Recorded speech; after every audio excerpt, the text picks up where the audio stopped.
Hey guys, it's Neffy. Thanks for tuning in with me yet again. I am the urban apologist here to defend the Christian faith by any means necessary. I'm joking.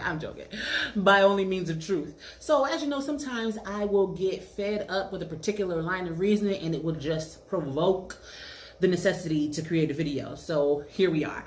The topic for today is how you gonna be a Christian and your ancestors was forced to praise Jesus under the threat of a whip.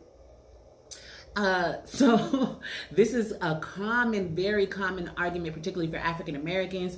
People will always use that, it was beaten into us. They had the whip in one hand and say I love Jesus, say it, right? And I am here to tell you that I am still investigating, and it has been 3 years since I started this particular line of investigation, looking for primary source material, firsthand accounts, whether they be court records, whether they be narratives. I am looking for firsthand accounts that this actually happened, that this actually took place, where slaves were being forced by violence to worship Jesus here in the United States. And I understand that the question may be a different, maybe take on a different tone in other countries, but we're dealing with the United States, particularly because that's where at least half of my ancestors come from.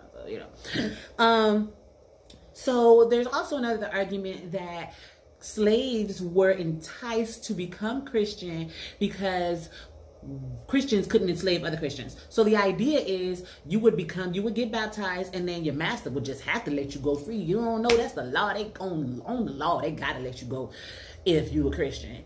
And for a little bit, that was accurate in terms of Christians couldn't enslave other Christians, but that only caused slave masters to want to keep Christianity as far away from their slaves as possible, because obviously they don't want to interfere with their own trade. They don't want to interfere with their own income. So they kept Christianity away from slaves. It wasn't an enticement necessarily to the slave masters for them to beat Christianity into us, because it would be contrary to their own pockets to do so.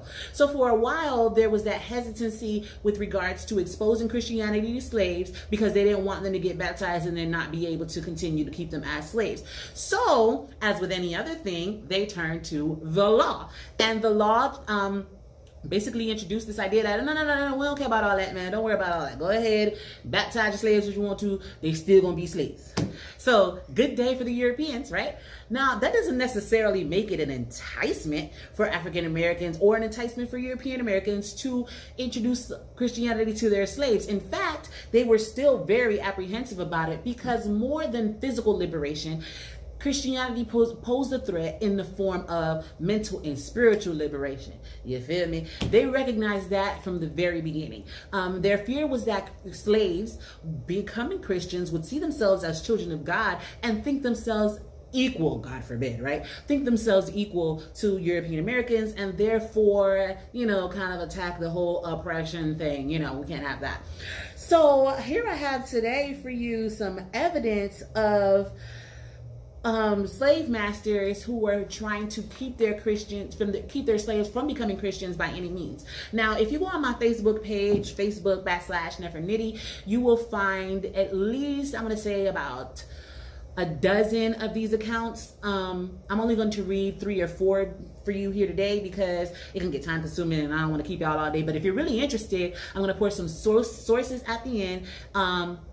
And I may even throw an extra couple of slides in here so that you can read them for yourselves without me having to read them to you, right? So check me out on Facebook, Instagram also, because Instagram is just images, so you can scroll through the images and see my posts. But check my photo section on Facebook as well. So what I do is I do research, because this is a passion of mine, and then I put the information on a meme. So I'll grab an image, an attention-grabbing image, and I'll quote the source that I got the information from. So you'll get the quote, you'll get the citation, and you'll get an image, and it's on a meme.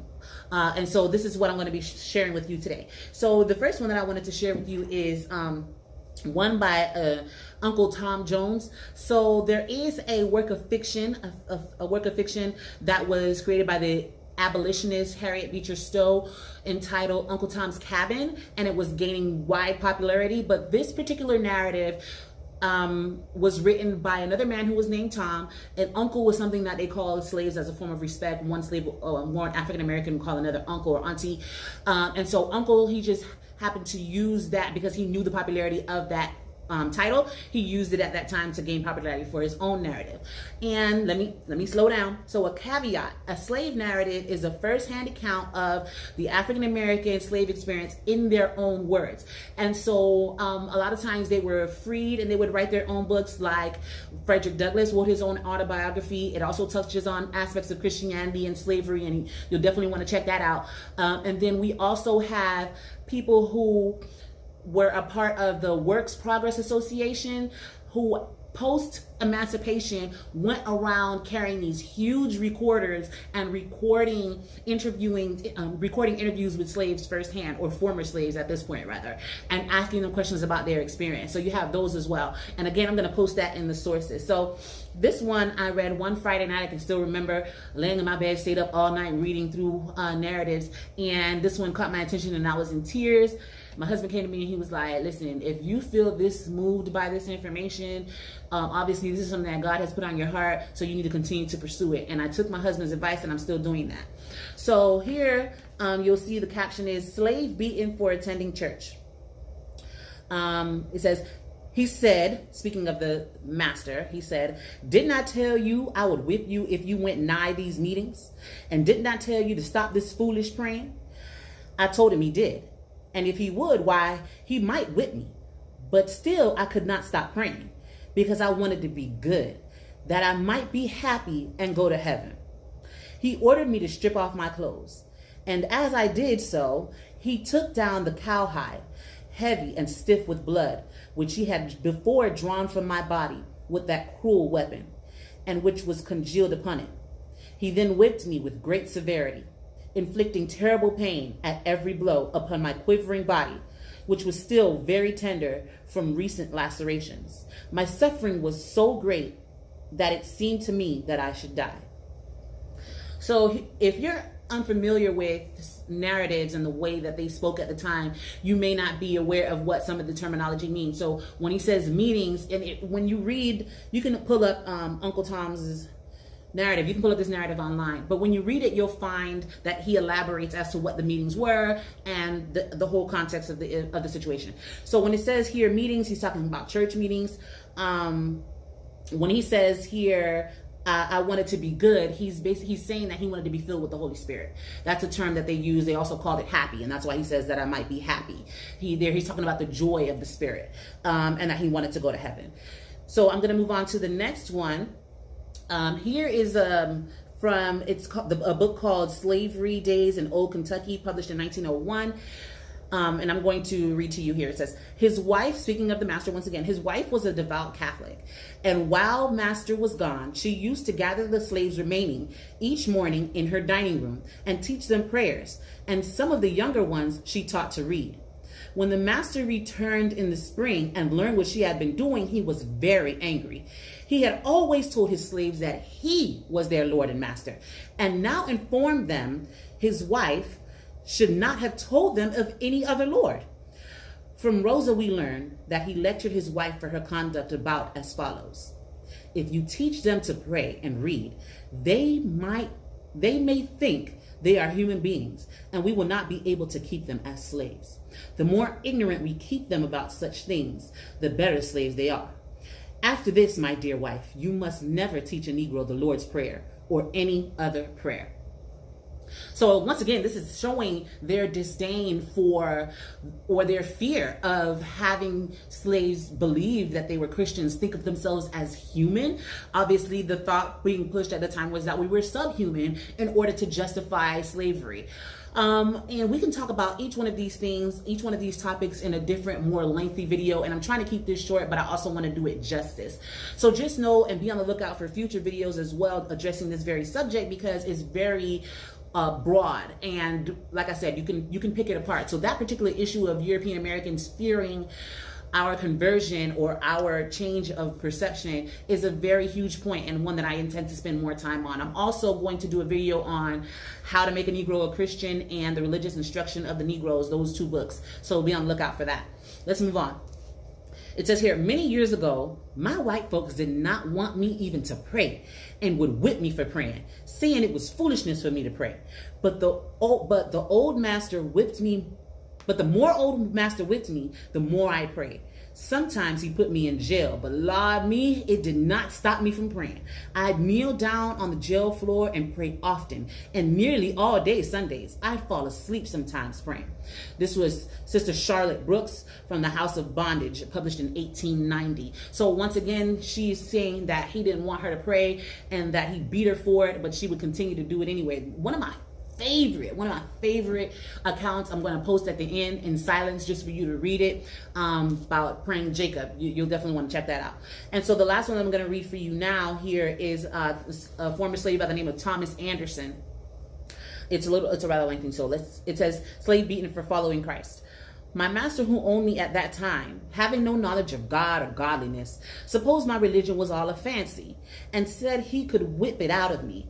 He took me up and tied me and scourged me until the feeling of flesh was almost gone. At length I fall before him and lift up my cries to heaven and ask my great Creator, what have I done? My master cursed me and said, will you preach to me? But I now feel glad that I could suffer patiently for my new master. And my manner at that time take master's strength away. And before he left me, he untied me and let me off.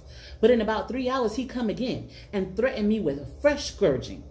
And though I was very weak from the beating I got, the Lord made me feel very strong. And this prepared me to answer, you have whipped out all fear, and I am not afraid of you no more. You can take a gun and shoot me or kill me as you please, and all for nothing.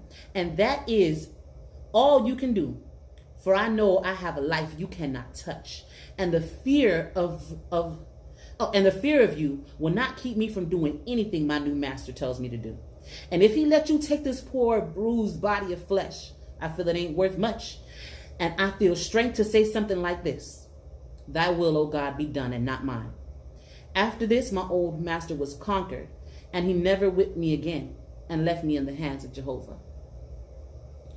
So, guys, these were just 4 pieces of evidence that I had for you guys today, just to get the idea, to counter that narrative that we've been taught. We've been told that we were forced into Christianity. And some other things that we will discuss in future videos is the fact that, again, we have these conversion stories where people are telling you that they went against their master's wishes. There's also reports of Europeans being arrested for teaching Christianity to slaves. If it was something that they all wanted, why would it be against the law? You know, why would he have been arrested? Another counter argument to that is the presence of conjurmen. So the conjurmen is something that you'll also come across in the narratives should you choose to read them, and it's basically like a witch doctor or the voodoo man. So we have to keep in mind that Africans were being imported to the United States until 1808 and probably later. But the act prohibiting the importation of slaves went into effect in 1808. And there's, of course, probably were some smuggling going on long afterwards. But let's just stay with the official facts. So in 1808 is when they stopped bringing Africans here. That means that since the beginning of slavery up until at least 1808, we know that there have been fresh indigenous Africans being brought to the United States. And these people would have been bringing their indigenous faith systems and their practices here with them. And we have evidence of that because here in America, we have a lot of presence of indigenous aspects of worship, even some being mingled with Christianity.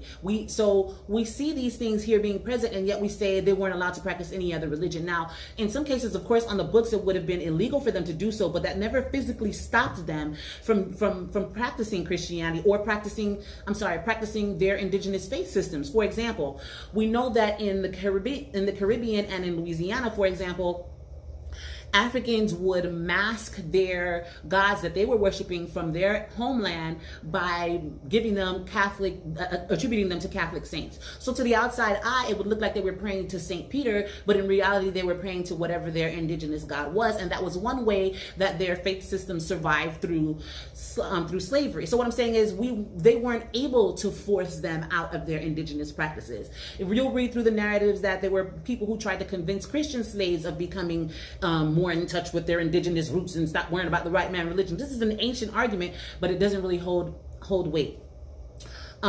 So what they were saying was that if you could perform certain spells to keep yourself from being beaten by the slave master, and people mock that. A lot of Africans also mocked it because they saw that it wasn't fruitful for them. You know, trying all these different roots and carrying certain herbs in your pocket and spitting in the slave master's direction to try to keep him from beating you, that didn't work. So another thing that I'll touch on in the future video is the role Christianity played in the abolition movement, which doesn't get enough attention or respect as it deserves.